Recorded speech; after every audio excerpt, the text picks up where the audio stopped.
Injuries are a runner's worst nightmare. I always joke around sometimes and say, as runners, why come we can't never just get like a fractured pinky finger or an infected fingernail tip on our pinky or something? Something to where we can just shake it off and just tough it out and just keep on running.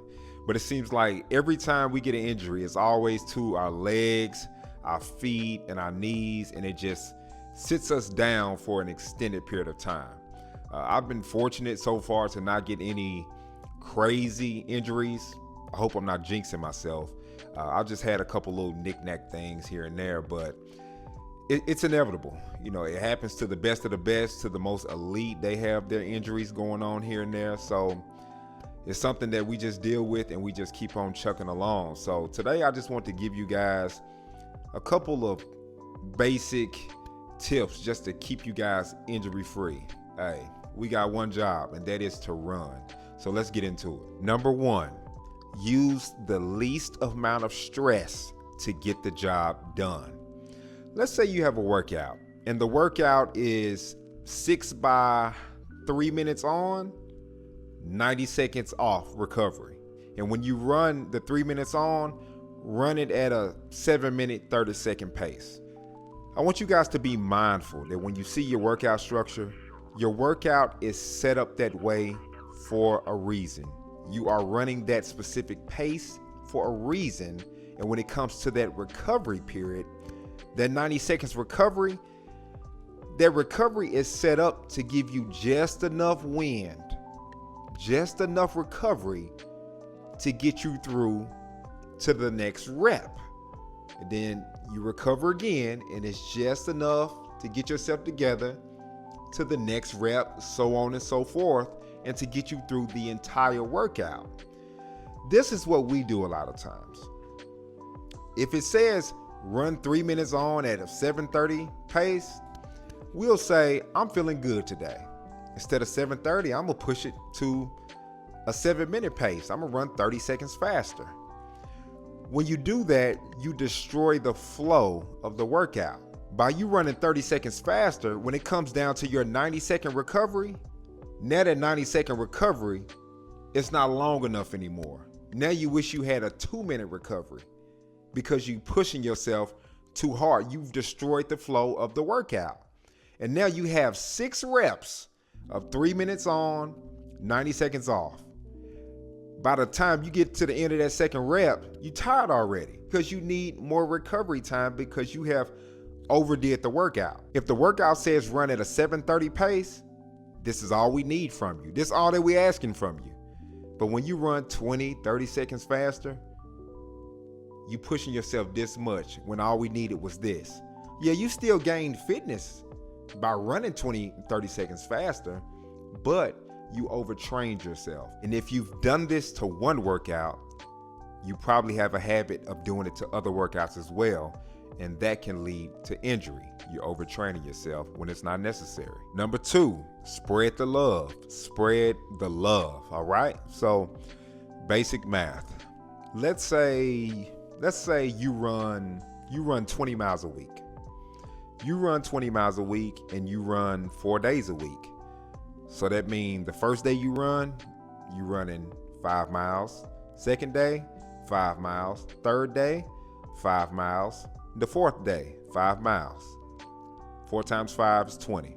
There we go. You run 20 miles a week, 4 days a week.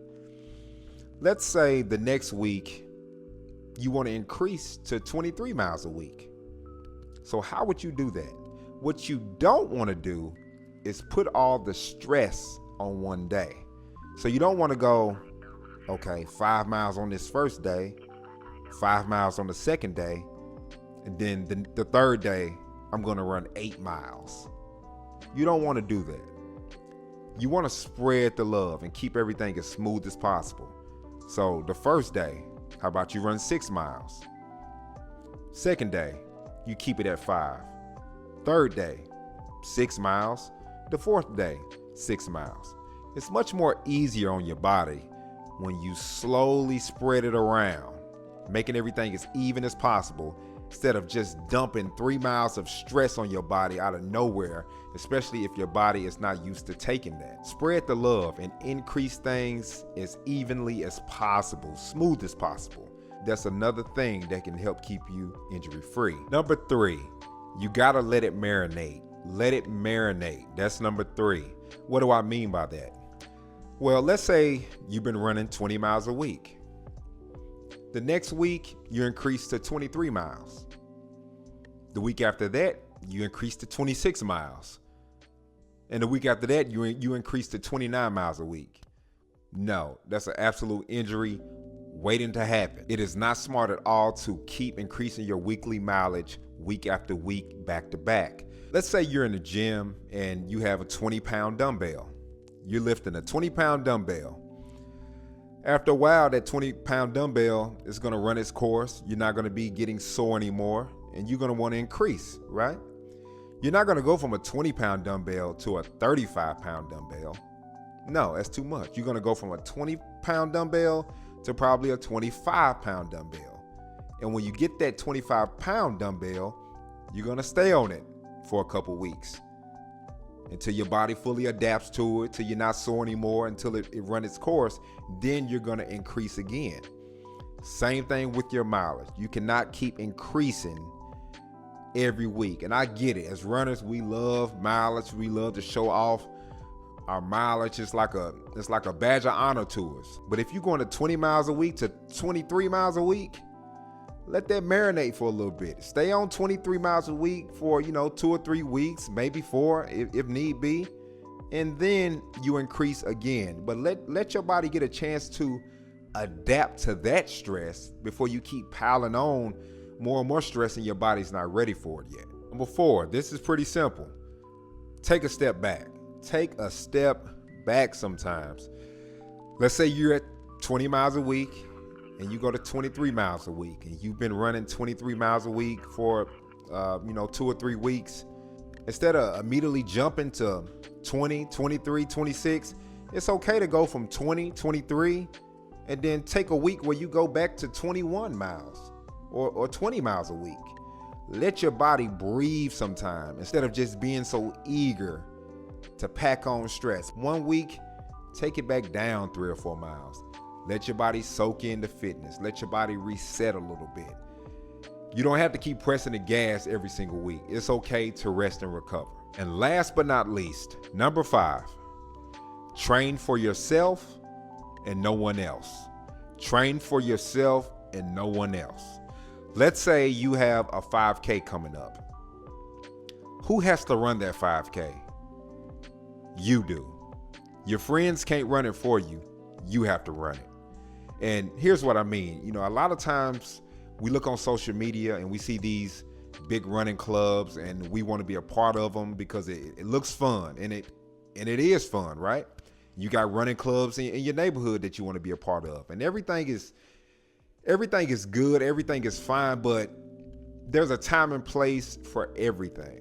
If you locked in because you have this 5K race coming up, that is your mission. Let's say you have a 10-mile long run that you're supposed to do to help train for this 5K. And your friends are like, hey, we're all meeting up. We're running 15 miles on this weekend.